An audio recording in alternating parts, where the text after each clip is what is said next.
সত্য কি সাময়িকভাবে আড়াল করা গেলেও সত্যের জয় অনিবার্য ইনশাআল্লাহ।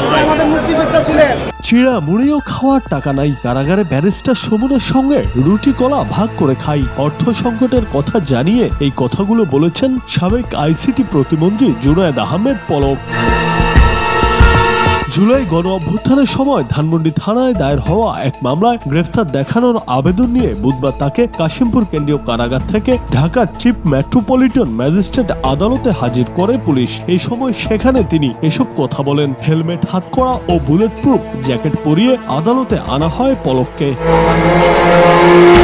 আইনজীবী ও সাংবাদিকদের উদ্দেশ্য করে পলক বলেন, জেলখানার জীবন মারাত্মক শিক্ষার জীবন। সবার কম করে হলেও 7 দিন জেলে থাকা উচিত। যদি কখনো কারাগার থেকে বের হতে পারি তখনও এই কথাই বলবো। এ সময় পুলিশ সদস্যরা তাকে কথা বলতে নিষেধ করলে তিনি বলেন, আমি কোনো বেআইনি কথা বলছি না।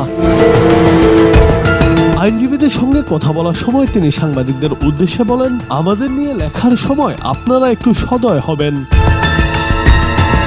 মামলা শুনানি শেষে পলককে ধানমন্ডি থানার মামলায় গ্রেফতার দেখানোর আদেশ দেন Dhaka metropolitan magistrate MA Azharul Islam. পরে তাকে চিফ মেট্রোপলিটন ম্যাজিস্ট্রেট আদালতের গারদখানায় নিয়ে যাওয়া হয়। জুনায়েদ আহমেদ, বাংলা টিভি।